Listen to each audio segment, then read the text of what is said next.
Hi Human Form members, welcome to our holiday workouts. Today I'll be taking you through a no equipment workout, so you won't need any bands or dumbbells.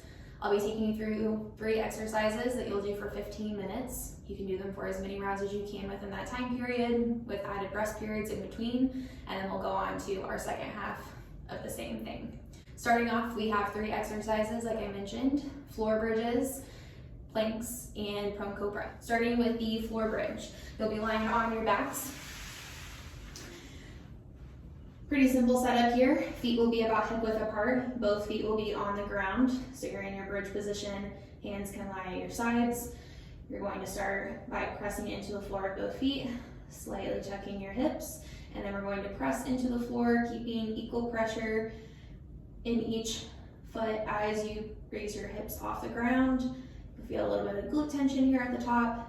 Lower your hips all the way to the floor and repeat. We'll do these for 12 to 15 reps. If you're going for the single leg variation, we're gonna go ahead and move one foot in. You're going to keep that foot in your bridge position, just like before. However, the non-working leg will be raised here. You'll start again by pressing into the floor, gently tucking the hip, and then pressing into the ground. As you raise your hip off the ground, making sure not to overextend at the top. Lower your hip back to the floor and repeat. We'll do these for 8 to 10 reps on each side. Next, while I'm on the floor, we're going to be doing prone cobra. So when you're setting up for this one, you'll be lying on your stomach. And make sure you can all see me here. Hands are going to be at your sides. Just gently pull the shoulder blades back together. You're then going to lift gently off the ground. And as you come up off the ground, you're going to keep your palms facing down towards the floor.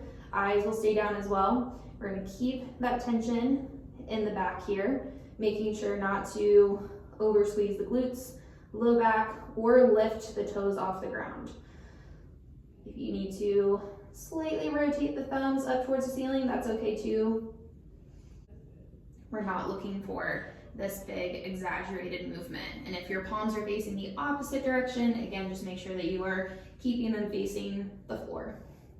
You'll hold that for 30 to 45 seconds. From there, we're gonna move on to our plank. So for today, we have 3 different plank variations. Starting off, we have a forearm plank hold. You can do that on your knees or your toes, depending on where you're at in your plank progressions. So if you're still holding planks in class, I suggest starting there. Next, if you're familiar with our plank with the leg lift, that's the next one in progression. And then finally, the overhead reach. So starting with our just straight planks, you're going to set up on your forearms. As always, we start with our shoulders in line with our elbows. We're pressing away from the floor, creating a little bit of tension in the upper body. And then from here, if you're familiar with our knees bent position, you're just going to set up on your knees, tuck your hips, and then hold there. You can come up onto your toes for more of a challenge, just holding your straight plank. And then from here, we can add more challenge by lifting a leg. So our next progression is coming up onto the toes. And then as you exhale, you're just going to lift one leg at a time. Breathe in, exhale. Notice as I lift, I'm not swinging my leg up. So it's just a little bit of a lift there. So just break those up again. If you're holding your plank, you're gonna do 30 to 45 seconds. If you're lifting a leg, 6 to 8. Finally, if you want more of a challenge in the leg lift, you're going to work on reaching an arm overhead. So this is our overhead reach. You'll set up in the same plank position as I showed before. No leg lift, but you're just gonna be reaching an arm out in front. So again, setting up on the forearms. Deep breath in through your nose. As you exhale, you're going to stabilize on one arm without rotating your hips too much. Reach out in front. All right, moving on to the second half of our workout. This is group B. We have 3 exercises, again, moving for 15 minutes, getting through as many rounds as you can. Make sure that you get some rest in between your exercises. We'll start on the floor for our side planks. Then we're moving up to push-ups and squats. So starting with our side plank, you have 2 variations here that you can do. If you're more familiar with our side plank holds or you feel more comfortable here, you can hold these for 30 to 45 seconds. I'll walk you through knees bent, top leg straight, and both legs straight variations. And then second, you can move into a side plank clam. So starting with our side plank holds, quick review here.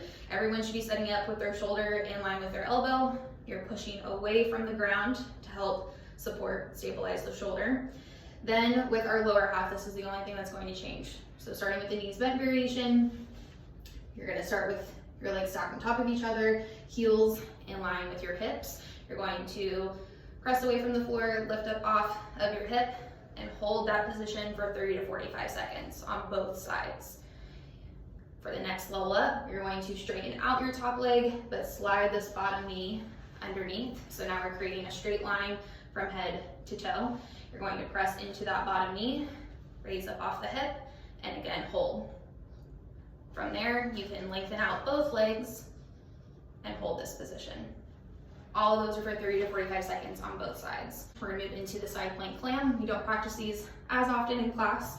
You'll set up, same upper body here. Knees are going to be bent and stacked on top of each other. However, you wanna place your knees a bit more in line with the rest of your body.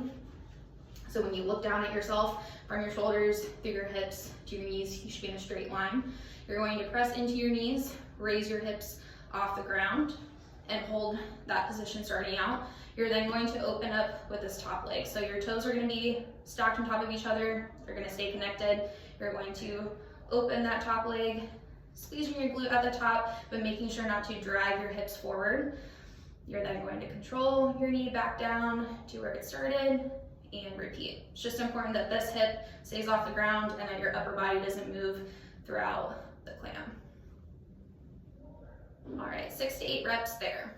All right, moving on to our push-up. I will be demonstrating on 2 chairs at home. You could use something similar to what I'm using here if you have 2 dining room table chairs. I just had them separated with maybe like a foot of space in between. Now this would be elevation for those of you that use our push-up bars when you're in class. These are roughly about 18 inches. If you need something higher, you can use the edge of a table, depending on how sturdy it is, maybe a counter, that would work. And then I'll also show what a kneeling and floor push-up looks like. So our cues are gonna be the same for all of these variations, whether you're doing them elevated, kneeling, or fully on the floor.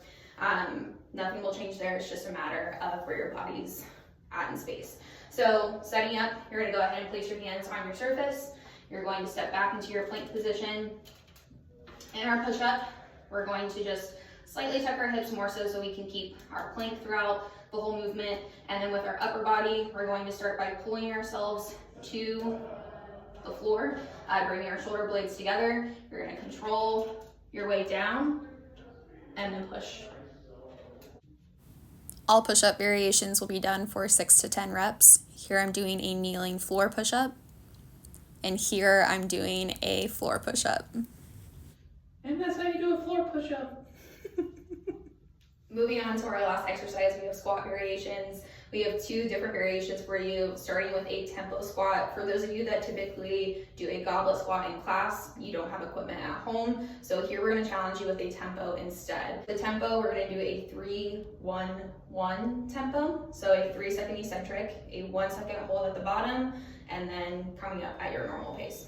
You're going to bend your knees, 1, 2, 3, pause at the bottom, and then come up at your normal pace. Again, 1, 2, 3, hold, and up. And then our second squat variation is an elevator squat. So those of you that have done these in class or maybe in Saturday's classes, you're familiar with them.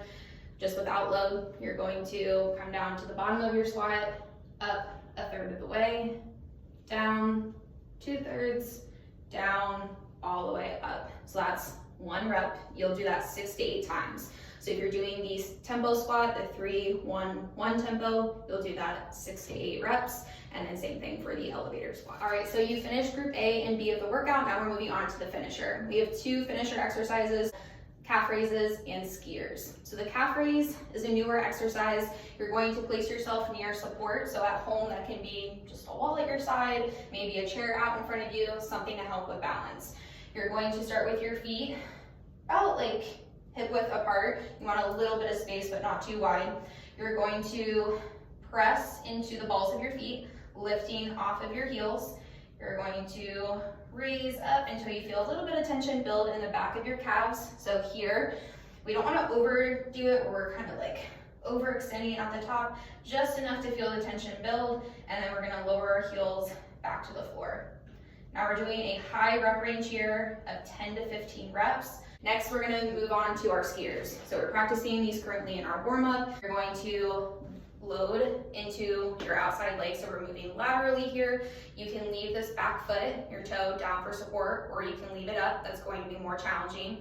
And then again, every jump, we're looking to load into the leg, very similar to a single leg squat. And then the faster you move, the more challenging those will be, stability and just intensity. So 8 to 10 on the skier for each side, 10 to 15 on the calf raise, and you'll do that for 4 rounds.